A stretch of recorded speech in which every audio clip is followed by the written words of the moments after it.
आज तुम्ही रॅपिडोहून फक्त परिवहन आयुक्त कार्यालयात आलेला आहात, एकूणच काय तुमची मागणी होती आणि आज भेटी दरम्यान नेमकं काय झालं आहे?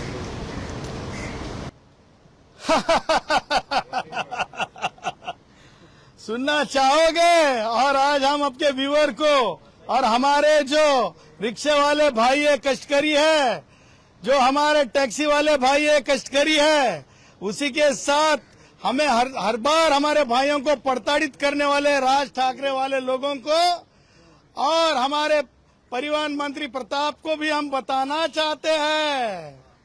आज जो बात हुई है उसमें बहुत सी बातें निकल के आई है और इसीलिए हम ये कहना चाहते हैं कि आज मराठी हिंदी दोनों भाषा में बोलूंगा।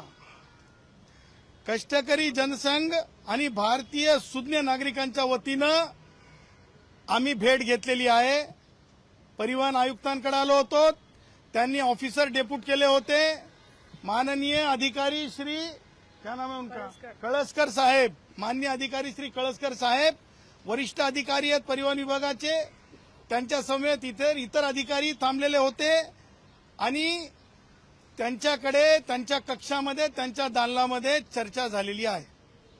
आता ती चर्चा होत असताना आम्ही त्यांच्या समोर कष्टकऱ्यांचा लढा, हा कष्टकऱ्यांच्या विचाराचा लढा, हा मान्यवर भारतरत्न डॉक्टर बाबासाहेब आंबेडकर, त्याचबरोबर मान्यवर दत्तोपंत ठेंगडी, मान्यवर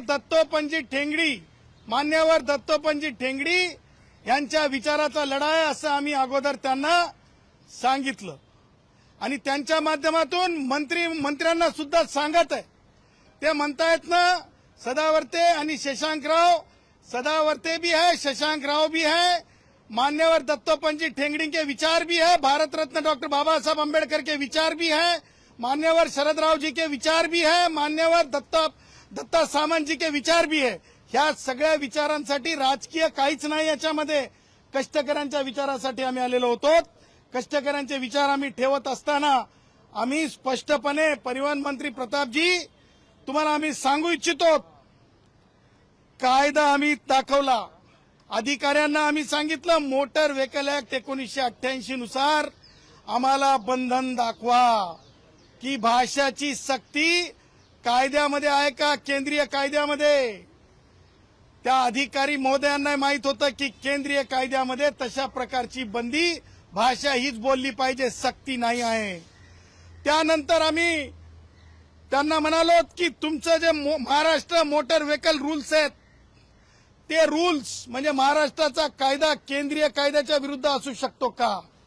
आम्ही त्यांना माननीय सर्वोच्च न्यायालयाने जे निवाडा दिलेला आहे Jammu Kashmir public service commission विरुद्ध भारत सरकार, त्याच्यामध्ये केंद्रीय कायद्याच्या विरुद्ध रूल असू शकत नाहीत अशा बाबतीतलं देखील आम्ही डंके की चोट पे सांगितलेलं आहे।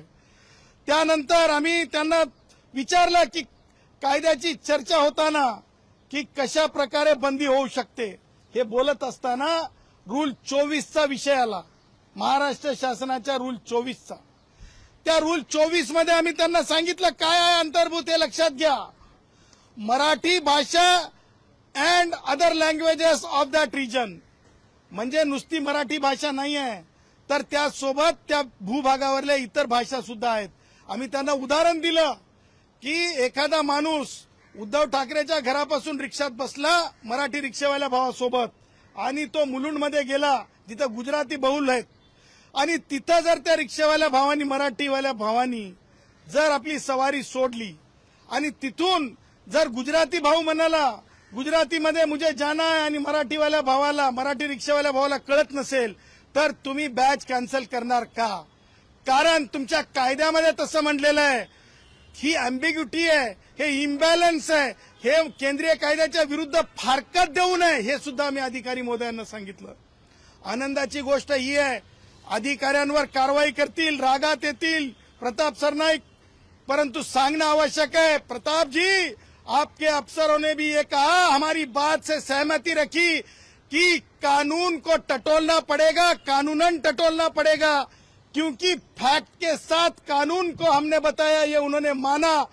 आणि त्यांनी जेव्हा त्यांच्या स्वतःच्या अधिकाऱ्यांनी हे मान्य केलं कायद्याच्या बाबतीमध्ये, तेव्हा एक गोष्ट लक्षात घेण्यासारखी आहे, अधिकाऱ्यांचं तरी किमान परिवहन मंत्री ऐकतील एवढी माफक अपेक्षा आहे.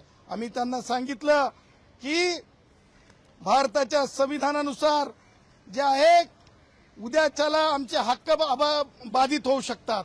त्यांनी सांगितलं कसं, आमच्या रिक्षावाल्या भावाने सांगितलं की जर एखादा ग्राहक बसला आणि त्याला पैसे द्यायचे नसतील तर तो आमच्या सोबत म्हणेल, मी जर म्हणालो हिंदी भाषिक आमचा म्हणाला की भैया 10 रुपये हो गए, तर तो म्हणाल काय काय काय व्हिडिओ चालू करेल आणि तो 10 रुपये देण्याचं टाळण्यासाठी, पैसे देण्याचं टाळण्यासाठी तो म्हणेल मराठीत बोल, मराठीत बोल, मराठीत बोल. भाषेचा अपमान करेल, भाषेला खंडणीसाठी वापरेल, भाषेच्या नावावर देशाला तोडण्याचा प्रयत्न करेल, व्यसनाधीन होऊन तो जे काही चुकीचं करता येईल ते करेल. अशा प्रकारचं कोलीत दिलं जाऊ शकत नाही. हे आज आम्ही मान्यवर अधिकाऱ्यांना सांगितलं. मान्यवर अधिकाऱ्यांनी आम्ही सांगितलं की 1 मे हा महाराष्ट्र दिन आहे, हा कामगार दिवस आहे.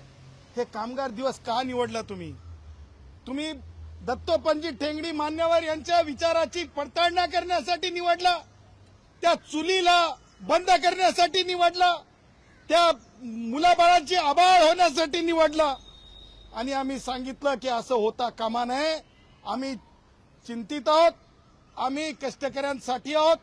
आणि त्यावर अधिकाऱ्यांनी सांगितलं, आणि तुम्हाला सांगतो अधिकाऱ्यांचं जे भाष्य आहे की हो कायदा आम्ही तपासूत, हो तुम्ही सांगितलेल्या फॅक्ट देखील महत्वाच्या आहेत, हो ह्या सगळ्या बाबी लक्षात घेता कारवाईच्या नावाखाली कुणाचे हक्क जे बाधित होणार नाहीत ह्या बाबतीत देखील अधिकाऱ्यांनी सुद्धा चिंता व्यक्त केलेली आहे. त्यामुळे सांगायचं तात्पर्य हे, अधिकाऱ्यांना जे अधिकार संविधानात दिलेत त्या अधिकाराचा वापर करावा आम्ही सांगितलं. आम्ही अधिकाऱ्यांना आज एक सूचना केली की एखाद्या वेळेस मंत्री चुकीचं सांगत असतील, कारण आमच्या समोर उदाहरण विलासराव देशमुखांचं आहे.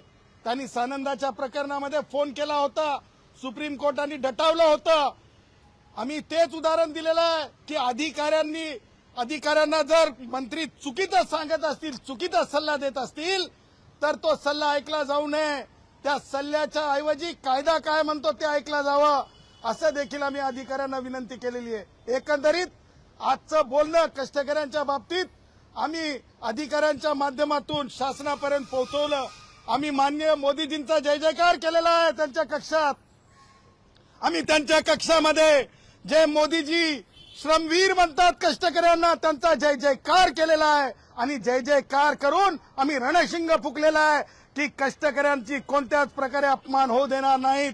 आणि आम्ही रणशिंग ह्याच्यासाठी म्हणत आहोत की प्रताप सरनाईक नाव घेऊन जे बोलत आहेत, सांगत आहेत, असं तसं मी नाही, त्यातली जी वात्रटिका आहे कडी लावातली, त्या प्रकारे जे वक्तव्य करत आहेत त्यांना आम्हाला सांगायचं आहे की याच्यामध्ये आम्ही तुमच्या बैठकांसाठी तयार नाहीत. तुम्हाला जर बोलायचं असेल तर रिक्षा स्टँडवर या, ही आमची डंके की चोट पे त्यांना भूमिका आहे. आणि रिक्षा स्टँडवरच त्याचा निर्णय करा. आणि जोपर्यंत हा निर्णय होणार नाही तोपर्यंत एकाही कष्टकऱ्याला, लक्षात घ्या महत्वाची एक गोष्ट, आज अधिकाऱ्यांनी सांगितलं जर एखाद्यानी जर बॅच रद्द केला तर काय झालं. बघा किती शहाणपणाचं बोललेत प्रताप सरनाईक. ते बघा अधिकारी किती शहाणपणाचं बोललेत. ते अधिकारी बोलले पाटील मॅडमला जर एखाद्याने चुकीचा जर हे केला, बॅच किंवा लायसन रद्द केलं तर अपील करता येते. बघा किती हुशार आहेत ते. त्यांनी स्वतः सांगितलं. म्हणजे ते सुद्धा एक कष्टकरी आहेत.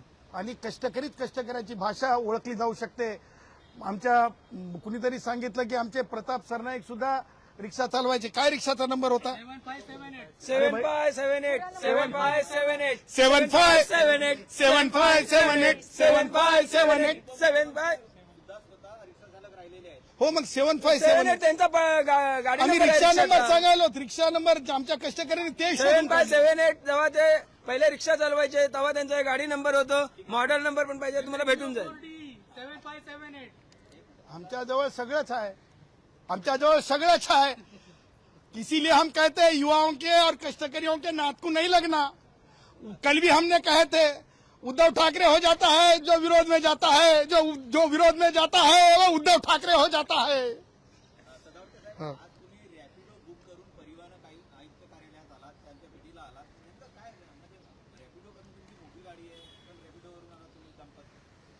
आम्हाला प्रतिकात्मक प्रताप सरनाईकांना हे सुचवायचं होतं की ज्या आविर्भावामध्ये तुम्ही मंत्रालयाच्या समोर एक स्टंट केला होता, चमकोगिरी केली होती. चमकोगिरी कारण मित्र आहेत, परंतु आता कष्टकऱ्यांच्या बाबतीमध्ये कष्टकऱ्यांच्या शब्दामध्ये त्यांना सुनवावं लागणार आहे. तुम्ही ज्या प्रकारे केलं त्याच्यानंतर मग दहीहंडीचा सण आला, तो आमचा सण आहे. तो सण सुद्धा आमचा तुम्ही कॉर्पोरेट करून टाकला. परत तुम्ही सांगितलं की ती कंडिशनल 30 तारीख, ती 30 तारीख निघून गेली. प्रताप 30 तारीख निघून गेली आणि रॅपिडो बाईकचा प्रताप आणखीन चालू आहे. आणि म्हणून जयश्री पाटील सदावर्ते आणि आमचे कष्टकरी रिक्षावाले आम्ही त्यांना दाखवण्यासाठी आलोत की हे तुमचं फेल्युअर आहे, हे तुमचं फेल्युअर आहे, हे तुमचं फेल्युअर आहे दाखवण्यासाठी आम्ही आलो. एक महत्वाची बाब या सगळ्यात समोर आली ती म्हणजे की हा निर्णय होण्यापूर्वीच आता अनेक रिक्षा आणि टॅक्सी चालकांमध्ये भीतीचं वातावरण, त्यामुळे LTT स्थानक असेल किंवा ज्या गाड्या बिहारला जातात त्या ठिकाणी मोठ्या प्रमाणात मजदुरांची घरी जाण्याची आता कसरत होऊ लागलेली मोठी गर्दी त्या ठिकाणी पाहायला मिळत आहे. असं होत असेल ती बाब आम्ही तपासून पाहू. एक लक्षात ठेवा प्रताप, तुम्ही ज्या प्रकारे 49 डेपो 99-98 वर्षासाठी काढले त्याच्यावर मी स्वतंत्र बोलणार आहे. परंतु आता मजूर त्या काळच्या राज ठाकरे आणि त्या विचारानं ज्या प्रकारे इथली इंडस्ट्री निघून गेली होती, इथला जर कष्टकरी जर निघून जात असेल तर त्या कष्टकऱ्यांच्या लेकरा बाळांच्या उपासमारीचे सुद्धा मोहरके तुम्ही आहात. जर कष्टकरी वापस जात असेल तर कष्टकऱ्यांच्या, देखिए दिहाड़ी मजदूर हो या तो फिर रिक्शा वाला भाई हो या तो टैक्सी वाला भाई हो, अगर से प्रताप सरनाईक के इस तरह के बयानबाजी के वजह से अगर हमारा भाई जिस तरह से पत्रकार महोदय ने बताया वो वापस जा रहा है अपने प्रदेश में, तो इसका मतलब इस बात का दूसरा तीसरा कोई भी आका नहीं है जो उनके पेट पे मारने निकला है. हम ये कहेंगे अपने बोली भाषा में, आमतौर पे जो भोजपुरी में भी बोला जाता है, तुम इसके मारने वालों में से हो, बचाने वालों में से नहीं रह रहे हो.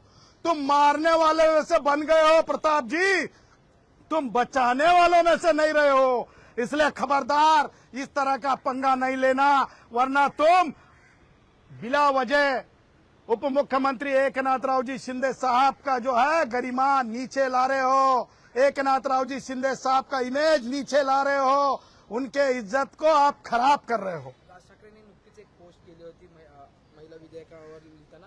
त्यांनी म्हटलं होतं की या सगळ्या राज्यातून ही सगळी मंडळी आता गुजरात, केरळ आणि मुंबई त्यांची संख्या वाढू लागलेली, स्वतःच्या राज्याचा विकास केला जात नाही आणि त्यामुळे या सगळ्यांचे लोंढे जे ते परराज्यात जाऊ लागलेले. आज गुजरातवर सुद्धा तशीच दृश्य जी ती मोठ्या प्रमाणात या राज्यातील लोकांची पाहायला मिळाली. बघा, राज ठाकरेला संविधान किती कळतंय मला माहित नाही, पण एकाच शब्दात सांगतो, एकाच वाक्यात सांगतो, राज ठाकरेला टोल टन टन टन चांगलं कळतंय. राज ठाकरेला कानात बोलायचं कळतंय. आणि नवीन महापालिकेचे आयुक्त आले की ताबडतोब भेटायचं मात्र राहून जात नाही, एवढं मात्र सांगतो. आणि ब्रिज बुईडुक बुईडुक. ठीक आहे, चलो थँक्यू. रोहित पवारांचा प्रश्न आहे. त्यांनी असा आरोप केला की DGCA मध्ये मोठा घोटाळा झालेला आहे. 37 लाखांचा एक वरिष्ठ अधिकारी सीबीआयला अटक केलेला आहे. त्यांनी सीबीआयच्या अधिकाऱ्यांनी त्या वरिष्ठ अधिकाऱ्याला अटक केलेली आहे आणि त्यांनी हाच संबंध अजित पवारांच्या मृत्यूशी जोडला की काही कागदपत्र VRSने पैसे देऊन यांच्याकडून गहाळ करून घेतलं असतं. मला असं वाटतंय की रोहितचं जे सगळं चाललेलं आहे ते रोहितचं चाललेलं सगळं म्हणजे कन्फ्यूज आहे. रोहित आता पॉलिटिकल फ्युचर काय असा प्रश्न स्वतः समोर लावून, कारण अजितदादांचे दोन्ही मुलं कर्तव्यवीर निघालेत. कर्तव्य लोकांसोबत जाणं, लोकांमध्ये चर्चा करणं. आणि पवारताई या महाराष्ट्राच्या पहिल्या उपमुख्यमंत्री, तुम्हाला सांगतो ज्या प्रकारे महाराष्ट्रामध्ये एक महिलांमध्ये एक महिला भी कुछ कम नहीं हे जे त्यांनी दाखवून दिलं, पुन्हा एकदा महाराष्ट्रातल्या सावित्रीआईच्या महाराष्ट्रामध्ये, मा जिजाऊच्या महाराष्ट्रामध्ये, मा रमाईच्या महाराष्ट्रामध्ये, हे रोहितला कुठेतरी अडचणीचं वाटत चाललंय. रोहितला कळतच नाही कुणाकडे जाऊन काय करू. म्हणजे अजितदादांच्या मुलाकडे जाऊन राजकारण करू की त्यांच्याकडे न जाता मला कुठं थारा आहे आणि कुठं सोय आहे. त्याच्यासाठी रोहित मला असं वाटतंय बेभान झालेला आहे, रोहित परेशान झालेला आहे. रोहित मला म्हणायचं नाही पण आमच्याकडे की नाही वात्र टिकेत. अरे यार जान दे यार, वो परेशान प्राणी आहे.